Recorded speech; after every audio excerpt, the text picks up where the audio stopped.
So I'm going to be talking about the basics of aquaponics. Sorry guys, it's not as fun as the first two. It's science. We're not science, but I'm an environment major and you're about to find out. So this is what you get when I say it's a fun time.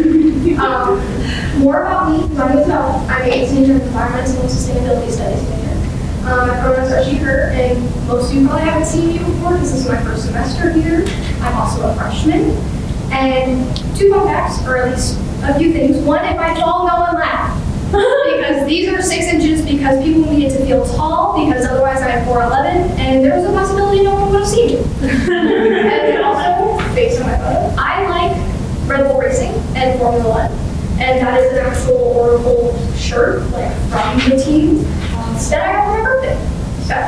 And also, the final thing is if I look at my phone, it's because at some point in here, there are numbers that I spared you all from, however I have to mention them, and I was refusing to remember. So we have a phone. Just the agenda for a little bit about today, we're going to just talk about aquaponics. What is it? Why is it a thing? Why do I care about it as an environment major? What's large production aquaponics, which is basically used for farming, which, if y'all didn't know, you can actually farm both vegetables and produce and fish through aquaponics, which we're going to talk about. We're going to start for yourselves. If you guys ever want to get started, it might take a little bit, but we're going to figure that out. We're going to learn. And also some fun facts, because I learned some pretty cool things that I didn't think a lot of people knew while I was researching for this. So first, aquaponics. What is it?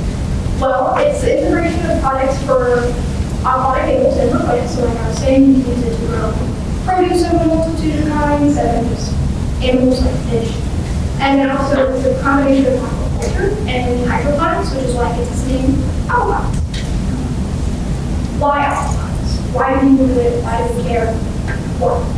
Well, it's water and energy efficient. It's adaptable to different environments. So like you could do it here in Colorado. Cost you a bit more if you wanted to do it year-round because it gets extremely cold, but you could do it here. You can also do it down south in Georgia. And it also produces a variety of plants and fish species, which we're going to talk about. Some brief history of aquaponics. It's first mentioned in China by Hanyu in 500 BC, and it's also adapted later by other Eastern and Southern Asian cultures like Japan, Egypt, and just to name a few. For Mexico, it probably started earlier, but as we believe it through history and things, we think it started in 1000 AD with the Mayans and Aztec cultures, and specifically in Tontica, they used it for the method of providing over half of the city's produce, and they would legit have rivers running through the city, and they would just have little rafts of fruit just floating along with fish on the bottom, and that's how they would provide it for the city. And then now in modern day, the often been accredited to research in Carolina State, in North Carolina State to be specific, in the 1980s, but it's also thought to be accredited to and just experimented and developed in Germany in 1997. But you know, people didn't always like Germany then, so no one really talks about it. But in my research, I found that they did it in Germany, guys, before they did it in Northern Carolina. Perfect. Next is which is when I mean large, I legit mean like large, like gym level size large things. So some positives and negatives of large production. It uses intense amount of water that it does when you're actually farming and doing agriculture because you can reuse a lot of things. It uses less pesticides for anyone who cares about if there's pesticides in your food, which can actually not do pretty well for you or just the environment. That's a plus. People like that. And it also is usually scalable. So like I said, it can be as big as our gym.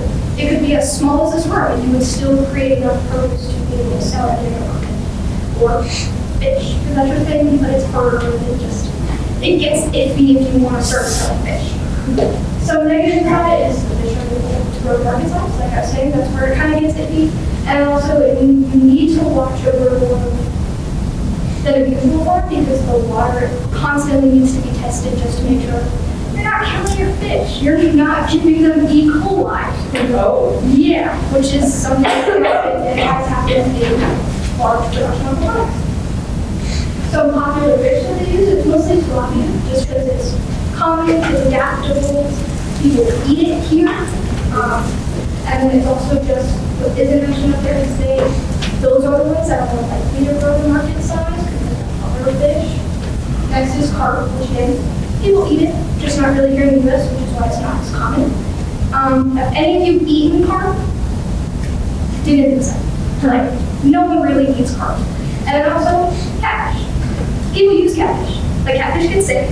And also, again, catfish isn't something people usually eat. I've eaten catfish, but that's because I have family in the South where you eat catfish. Like, that's just a thing. But those are the fish that would give you E. coli. Catfish are the ones that would give you E. coli. Because they don't like being together, they don't do well in large groups. I don't like antisocial groups. For outdoor plants, tomatoes are really hard to grow anywhere. They are still hard to grow in aquaponics. Why they are yours is because while researching this, every farm I looked at had tomatoes. I'm like, y'all don't like growing tomatoes in aquaponics, then why do you all have them? If you say they're not the best with aquaponics, then why does almost everyone have tomatoes? Also, someone that doesn't like tomatoes, why have tomatoes? That kind of looks. It's a rapid turnover plant. Again, it's within the leafy greens, which are the things that people like to grow in aquaponics. And it does well with aquaponics, why tomatoes? But, rapid turnover. You can make a lot of money, you can make a lot of profit without even selling the fish, without selling the catfish, would be cool. And it reminds me of birds, which already have a rapid turnover plant, and they're often just in smaller systems. So, like, instead of the gym, you could grow a whole bunch of types of birds in here. These are the plant growing systems, which will come back later. The first one is media beds, so it's like gravel and clay and little holders, basically, like little straps to the system. And it holds the plants in place while letting the water through. There was the trays and tanks for deep water culture, and that's kind of like what I was explaining to a tea time, where they just kind of sit and they float around over the fish. And last, you have nutrient film technique, which is a plastic channel for the holes in the plant. So it kind of makes it so you have to pay less for systems to push the water through. With the gravity, it just kind of flows through itself and then back to the fish. And the cycle through. Next, we have where to start for yourselves. You might be wondering, I want to do this. Not much production, but why? I want to do it. Well, basically, part of the labor and method, like I said, you have to check the water every day for the pH, water levels, chemicals, things like that. And also, you need to supply supplemental IPU and then daily maintenance. For the design of systems, the greenhouse and lighting of small greenhouses costs about the 15 per square foot, and also includes like energy costs, but also what you use it out of brings up how much it would cost. Like glass, plastic, aluminum, plexiglass, different things cost different amounts as in normal society. And lastly, as an insulated space with the lighting, you're going to probably want to pay for supplemental lighting, so like blue lights, things like that, to help with your plants that don't get natural sunlight, but maybe a greenhouse. For the fishing units, it's less than 500 if you're doing it small. Small is less than 500 fish, guys. Yeah. And also it's recommended to have a pound of fish per 10 gallons of water, so that way to help kind of mitigate, hey, you're really getting full because you have too many fish in a tank. And circular designs are not best, but if you're keeping your home, have it in whatever shape you want, as long as the fish are happy. No. And then the tank should be covered to the right place. Coming out, also being taken, because that's a thing that can be taken by birds and eaten. Oh, yeah.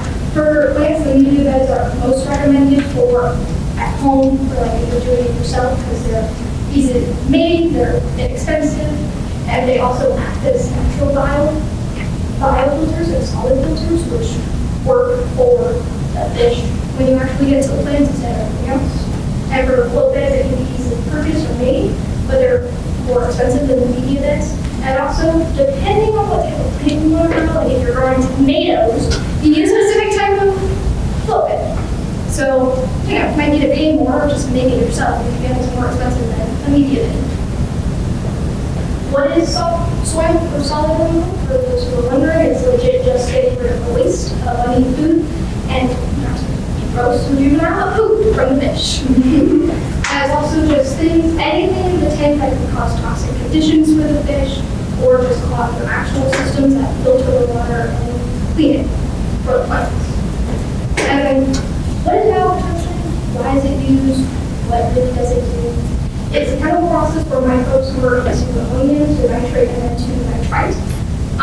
It's basically getting rid of anything bad for the fish, and then for the plants and the fish, and then rejuvenating it for nutrients for the plants, which it gets sucked up into the plants and it gets filtered into the fish. And so it's just keeping it clean, getting rid of the extra waste, the chemicals that a solid mover can't actually get rid of. And then it also can be bought commercially, which is nice for if you want to do it at home because it makes it cheaper than being like Googling how to do it yourself and then getting lost in a million searches, which people tried for this and they did get lost. For overall management, as Gavin mentioned, it's daily management. You do this every day to make sure you don't get E. coli in your food. And for fish management, the daily tasks are just water type quality and solid removal, and again checking just to make sure like your pH is right, your chemicals are right, everything is okay, and nothing will just wake up and die on you. And for plant management, it's matching the needs of the fish to the plants, because the water needs to be warm for the fish. You want the plants to enjoy a warm temperament because they're not going to die. Because everything in the system is iffy and icky. And you need to make sure, and you should be just asking yourself is, are my plants getting what they need? Which you should be answered by checking the water every day, which is why you have to do it in light. It's really annoying. And then keeping pests away, because while there are less pesticides used for this, but you keep it in your greenhouse, you still need to worry about them. So looking at ones if you want to use them that are safe for the plants and safe for the fish. The fun facts are you can grow weed with this. I learned that while I was doing this, one of the plants people try to grow is weed. I was like, okay, y'all do you, I guess. You can, when you're doing aquarium systems, you can do goldfish. It does not have to be giant fish that you're trying to sell on the market. It can be as little as like 500 goldfish in a tank, which kind of cool. That's why I was like, you should use a circle, but you know, if you don't want to use a circle, that's okay, because goldfish don't care as much as they probably should. And then I kept joking in this because to me it was funny. They can cause E. coli if you don't take care of everything properly. You can get E. coli in your tank. And that's it. Thank you for listening to my science. I talked about it in one of my classes. For anyone who really cared, because I did do all the research for this, here's my website. Yay. Some of that photos, legit 5 of the things in there though are probably actually like real science projects that I had to look at and go through.